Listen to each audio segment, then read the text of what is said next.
If previous pandemics are anything to go by, then this COVID-19 pandemic will soon morph into an endemic, hopefully moderated by the effectiveness of any vaccines that might appear and perhaps controlled by one or more of the pharmaceutical products, notably something like remdesivir, or rather than the somewhat bizarre anti-malarial hydroxychloroquine favoured by President Trump. Very few diseases are actually ever finally eliminated, and in living memory only smallpox has come close to extinction. But even this, thanks to some third world reluctance to accept the vaccine, is still at large. And if microbial bacteria are difficult to control, how much more difficult are viruses? And given the rise in urban population densities, experiences with such as MERS, SARS, and particularly HIV, they all strongly suggest that global populations will have to adapt and accommodate these and other new viral threats in the years, decades, and maybe even centuries that are to come. So we're going to have to accommodate. But this will result not in just a physical change, but a cultural and especially a psychological one as well. For the 2020s generations, of course, COVID seems like an act of God, the arrival of the four horsemen of the apocalypse, impossible to fight, and yet with such a devastating, even cataclysmic consequences.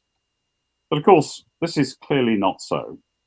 The world will certainly not end, and indeed, on a global scale of disasters, and for all its current shutdowns, lock-ins, and economic collapse, this current calamity is relatively minor. At the time of writing, some 350,000 people have died, while approximately 1.9 million victims have actually survived.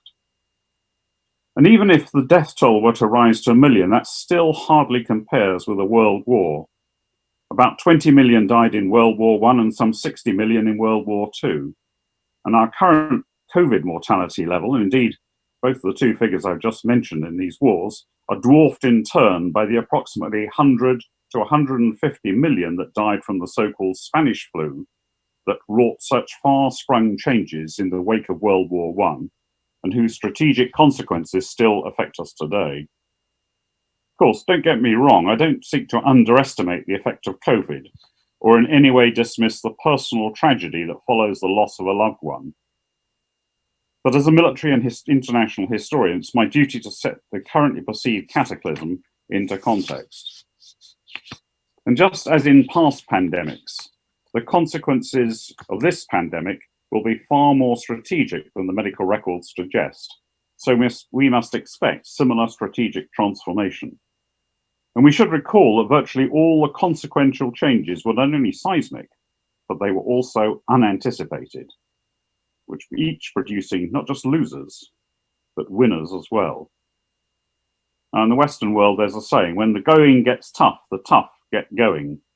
And this Darwinian thought rather echoes the German word Schadenfreude, or to put it more explicitly, one person's misfortune is another's opportunity. And it's perhaps this wave of opportunism that arises in the wake of a disaster that we ought to be considering now. So I guess our task at this conference is to scan the global horizon to see who has been disadvantaged, physically, culturally, economically, but especially psychologically from the events of 2020, while at the same time, we should assess who, what nations, which movements are well placed to take advantage. So the world's going to change, almost certainly, in ways that none of us foresee. But nevertheless, what are the geostrategic changes that are taking place and are in the context for this unexpected turn of events? Well, one at least is fairly easy, and that is the competition right now for top dog. As Carl Bildt said in a recent tweet about a meeting of the WHO, the USA is increasingly behaving like a petulant child, whilst China seems to appear restrained, measured, mature. He notes that as one superpower declines, another establishes itself. But such changes are rarely achieved peacefully, though in this case, the confrontation is less likely to be about military might, but more about subtle, nuanced, and coercive measures. And let's not forget that China's culture, its mores, language, and attitudes are very different and somewhat anathema to European civilization. our civilization with its Judeo-Christian ethics and echoes of chivalry.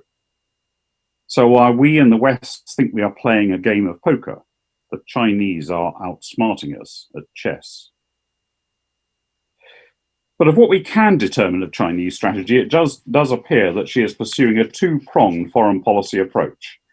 Assertive and forceful at home, or at least in what she considers to be her home, but strong, yet beneficent and helpful abroad.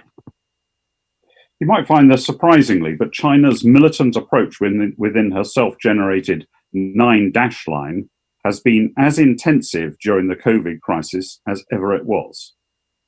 On the 2nd of April, a Vietnamese trawler was rammed and sunk. In mid-February, at the height of the Wuhan pandemic, a Philippine warship was tracked and threatened by a radar-laid gun.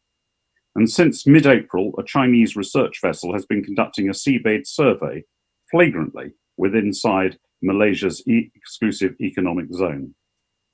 And similarly, while the West has been focusing on the pandemic, Beijing has taken the opportunity to arrest agitators in Hong Kong and is now making major and far-reaching changes to the territory's law.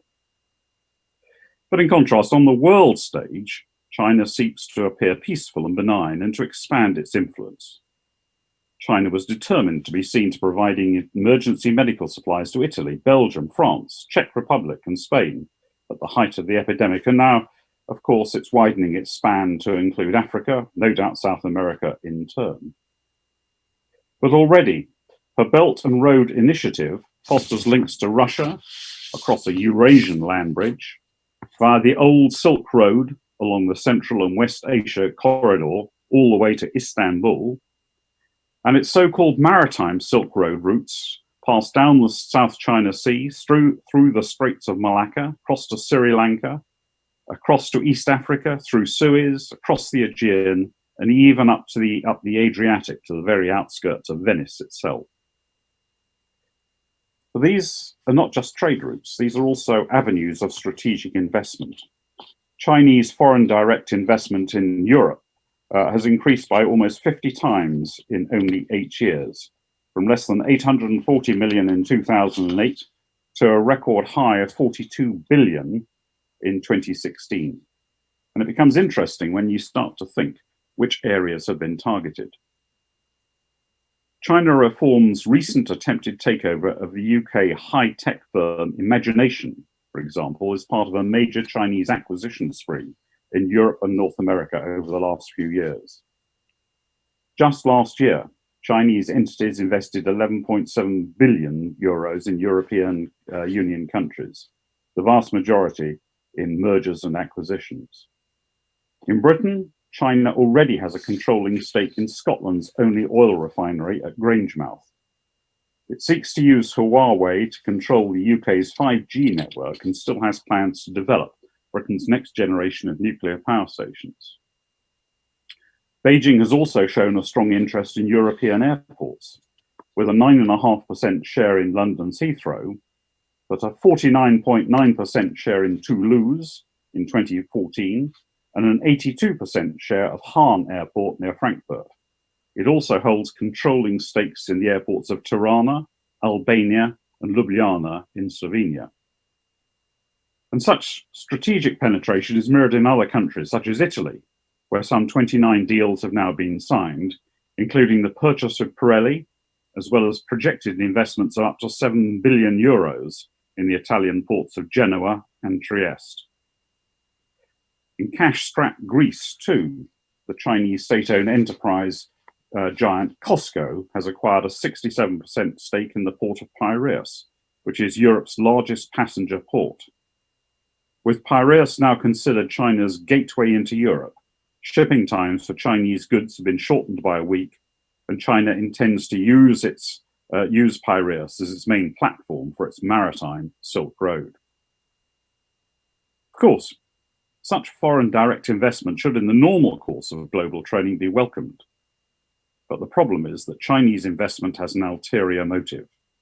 China's interests are not only economic, but political, and signs of this influence are beginning to show. For example, in 2017, Greece was persuaded to veto a European Union statement at the United Nations expressing condemnation of China's human rights. Many European countries, still not fully recovered from the Eurozone crisis, have looked positively on the Chinese investments as a source of welcome financial capital and a subsequent means of growth, tax revenue, employment, infrastructure development, and market opportunities. But only in the last few years have some concerns emerged as European capitals are struggling to find the right balance between the core principles of economic openness versus security concerns relating to the growing Chinese footprint. And of course, just to the south of Europe, China is now Africa's largest commercial partner and largest exporter, and that to a continent where so many essential mineral resources lie. It is notably ahead of the former colonial powers Britain and France in both of the categories in Africa. And while, of course, China may be unable to control the world's oil supply, it's progressively establishing a stranglehold on a number of essential raw materials, such as cobalt. And it is the major supplier of critical raw materials, accounting for 70% of their global supply and 62% of their supply to the EU of rare earth elements such as magnesium, antimony, and natural graphite. And there is yet another post-pandemic aspect still waiting in the wings that we must be aware of, and that is debt. Some analysts talk about a mountain of debt, but mountains are immovable and you can scale a mountain. Rather, I suggest a better concept is an ocean of depth, whose depths are almost unknown, whose level is rising inexorably, and whose storms and tsunamis cause such devastation when they hit us. In the wake of COVID, virtually all governments have paid the wages and funded companies who have been unable to work because of the social distancing and lockdown policies. The depth of such debt is now of staggering proportions, and chancellors are seeking ways to manage and service this debt through increased borrowing from a willing China, of course, amongst others, and of course by printing money. If interest rates can be held low, and if inflation kept in check, many countries will manage, but others will not. So what does all this context mean for the Eastern Mediterranean? Of course, much will depend not just on Chinese empire building, but in the short term, equally, if not more, on the forthcoming US presidential election this November. And this in turn will likely hinge on the perception of Trump's success in combating COVID, or equally importantly, in offloading the blame for it on China, or indeed anyone else he can scapegoat. But if the great US public see through his antics and actually elect Biden, then maybe, just maybe, we might slowly return to a more normal world of the 1990s or early 2000s. However, if past presidential elections are anything to go by, we should expect Donald Trump to be re-elected, but this time on a platform of anti-Chinese rhetoric and hysteria. With the political scene set in the next 4 years for increased US-Chinese antipathy, leading perhaps to confrontations, maybe deniable skirmishes, a resurgent North Korea, and even small-scale surrogate conflicts. This is probably the scenario that Xi Jinping probably fears most, but equally likely it's the one he is most prepared for. China probably will go all out to win the popularity contest. But of course, we need to realize in China there's no such thing as a hard fact. Everything is political, and that means being molded for best effect. And as the FT reported recently, on the same day that the spokesman for China's foreign ministry suggested that the US military could have actually brought the COVID virus into Wuhan, China actually posted a second video of Italians applauding China from their balconies. And it said something like, "In Rome, with the Chinese anthem playing, some Italians chanted Grazie Cina on their balconies, and their neighbors applauded all along." Clearly, this is a sort of propaganda that resonates well, both with the internal Chinese population and also with many other countries where China hopes to gain influence.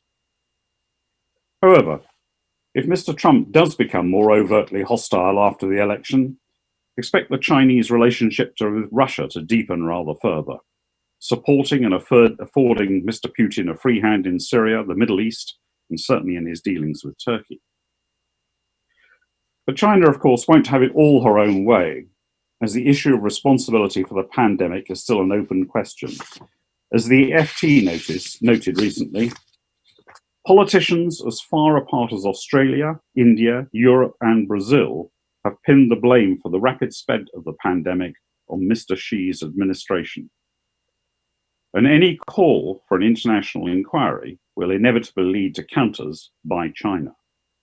Australia, for example, has already had an 80% tariff slapped on its beef exports to China, and this will no doubt be accompanied by what some have termed a global disinformation campaign.